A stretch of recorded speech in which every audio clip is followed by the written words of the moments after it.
Akasiraka trano tompolasy tompoko vavy.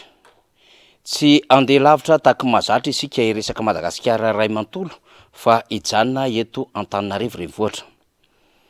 Tao anatin'ny volana roa na telo izay mantsy dia nisavovona sy ny tambesatra ho an'ny tanàn'Antananarivo ary niaina ny vahoaka tato anatin'izany tanàna izany ny fofona mantsina nateraky ny fako misavovona ary nateraky ny loto zay avy amin'ny fako ary rehefa tonga ny orana teto Antananarivo sy ny manodidina dia hita teny amin'ny lalina rehetra teny ny rano maloto zay nivoaka tamin'ireny fako ireny.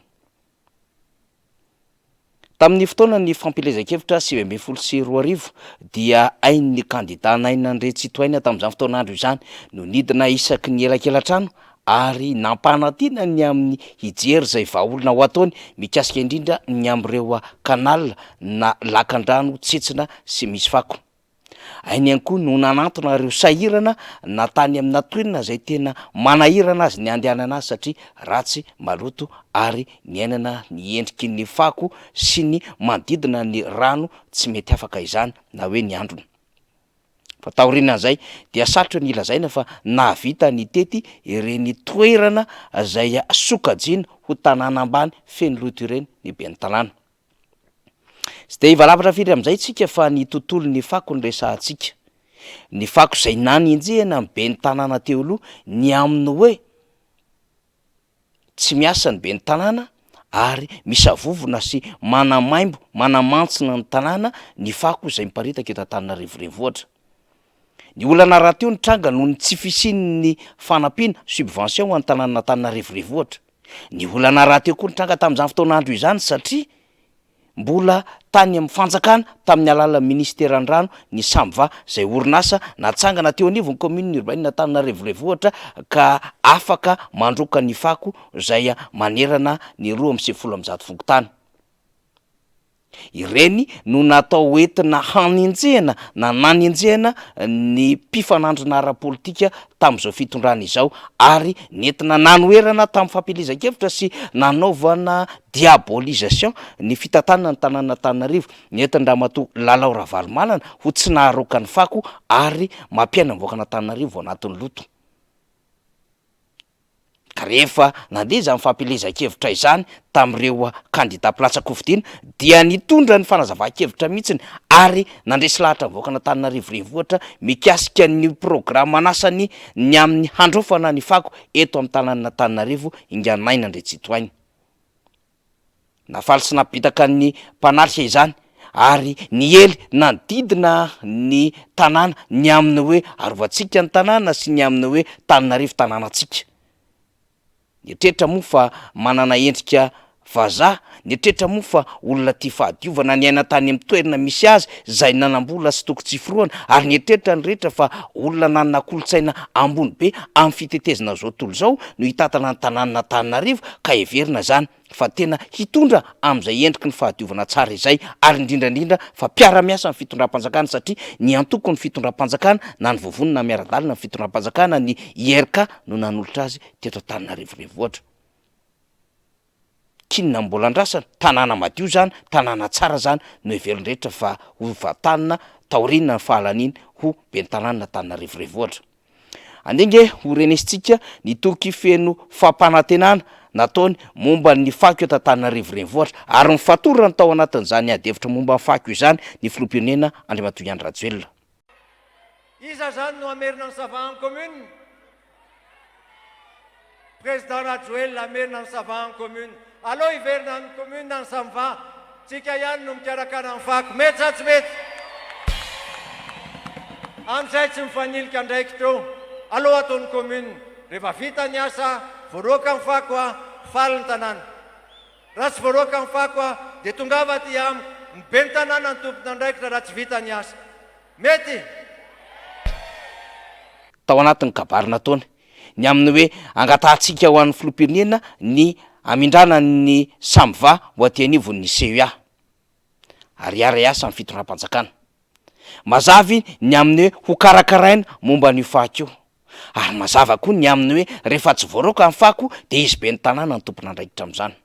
de averitsika izany adihevitra tamin'izany ny aminy hoe navita azy sa tsy navita azy amin'ny fitantanana Antananarivo momba ny fako fotsiny.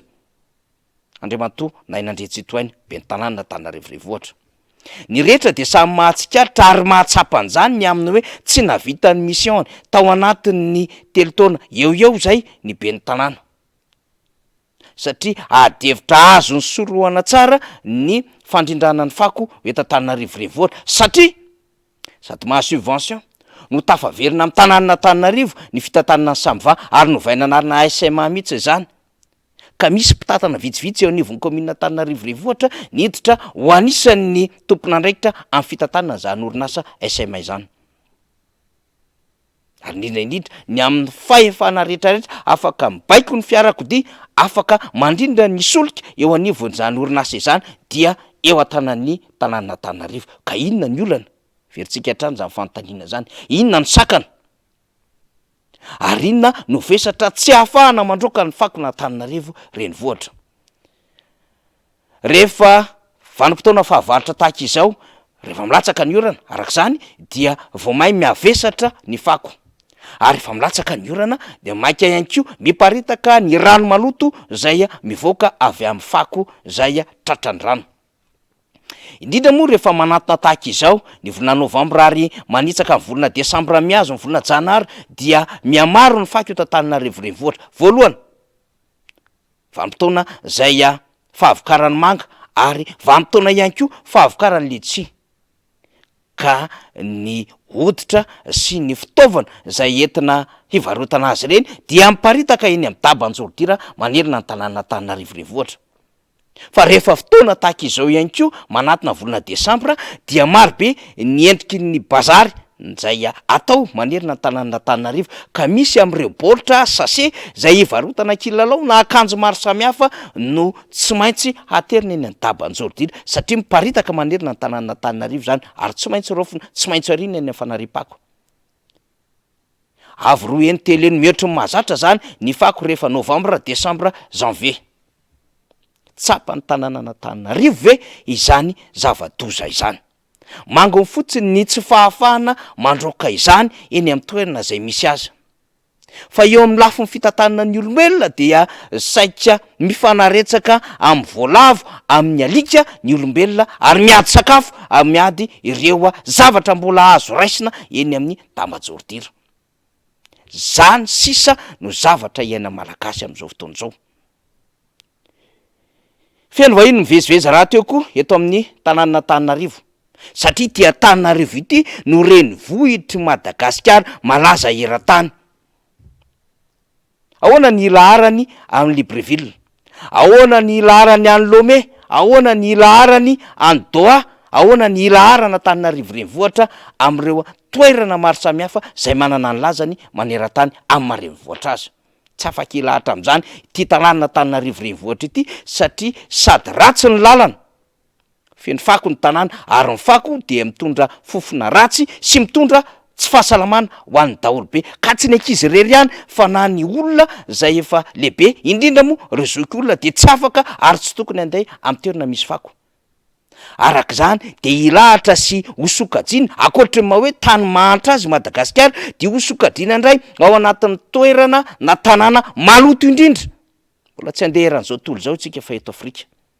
Ary sokajiana ho tanàna zay ratsy rivotra maneran-tany ihany koa. Verina ny fanontaniana, ny asa sa tsy ny asa ny be ny tanàna Antananarivo nandroaka fako sy nanadio tanàna? Valiny tsia. Ka rehefa tsy niasa, rehefa tsy navidany ny adiny aman'andraikiny de hiverenana ilay vidéo niresahantsika teo hoe tsy misy afa-tsy izy no tompon'andraikitra amin'ny fako, ary rehefa tsy voaroaka amin'ny fako de izy ny tompon'andraikitra. Arak'izany aiza ny tokony hanariana Antananarivo ny fakony eny amin'ny taban-jordira zay efa feno ary tsisy mpandroaka ve sa hikarohana toerana hafa araky ny teny ngabe ny tanàna? Tsy resaka famoronan-dresaka nataontsika eto, tsy fampediana ady-hevitra na fanondrona olona amin'ny alalan'ny alako bika tsy tiako tare, fa anton-javatra vokatry ny teny natao. Satria ny teny manko mamatotra izay ny teny azy tamin'ny fotoana nanambarana izany sy nilazana izany ampahabe maso. Tsy ny afokafona akory fa tao amin'ny Palais des Sports. ny rehetra de samy miantso eny any toerana misy azy ihany, aizy vazaha, aizany be ny tanàna, aizandre matonaina handroaka ny fako zay izy no mpitatana ny tanàna na Antananarivo. Loatsika nadevitra zany satria tsy tokony aina amina fako ohatran'izao ty renivohitra Madagasikara ity. Lôjika nadevitra zany satria tsy tokony lahatra amin'ny biby ny olombelona hitsindroka anaty fako. Mila manana programma sy tetika asa matipaika ny mpitatana, indrindra mihitsy ny mpitatana amin'ny fitondram-panjakana ka hanana ny politika ho an'ny fitsinjovana amin'ny fiarahamonina sy fitsinjovana sosialim-bahoaka mba tsy hilahatra eny amin'ny dabanjorojira ny vahoaka malagasy ankehitriny. Zay tsapa sy hita isan'andro fa miamaro no mitsindroka eny amin'ireny dabanjorojira ireny, ary misy mihitsy aza zany mamaritra ny aminy hoe ny daba amina fokotany ohatran'izao, ny dabanjorojira amina karite ohatran'izao dia andray anina sy ray anina sy ray anina sy ray anina. Misy lafim-pianakaviana mamandroka ireny mba hanao asa fitsiponana sy asa fitadiavana zay mbola azo hanina sy ampidirina anaty kibo. Fa eo amin'ny tontolon'ny fahasalamana de tena zavatozy zany ary mamotika ny zanak'olombelona, tsy mendrika ho an'izany Madagasikara. Ka raha misy ny tsy fahasalamana, misy ny fahampitehan-drivotra nateraky ny loto, ary misy ny faharatsiany ny tanàna zay mety mahatonga lahara Madagasikara ho resahana manerana izao tontolo izao, dia tompona andraikitra an'izany ny be ny tanàna na Antananarivo na ny Andretsitoaina. Fa tompona andraikitra amin'izany ihany koa ny fitondram-panjakana satria be ny tanàna zay lany tamin'ny vovonina misy azy no be ny tanàna ankehitriny zay tatana ny tanàna Antananarivo renivohitra Madagasikara. Fa afahambaraka eo anatrehan'ny vahiny arak'izany eo anatrehan'ireo mpizahatany mivezivezy sy ireo mpamatsy vola zay mety hampiasa vola ny Madagasikara ka mivezivezy eto Antananarivo renivohitra, ny tanàna ratsy, ny tanàna maimbo, ny tanàna masiso sy ny tanàna maloto zay hiantsona mpamatsy vola sy ireo mpandrara eto Madagasikara. Averina ny antson'ny olona ny amin'ny hoe rofo ny fako fa anjara be ny tanàna zany mba tsy hahilika any am-panohatra na zay tsy mitovy hevitra amin'ny indray. Zany zava-misy, zany malaza. Makasitraka tompolahy, makatelina tompovavy.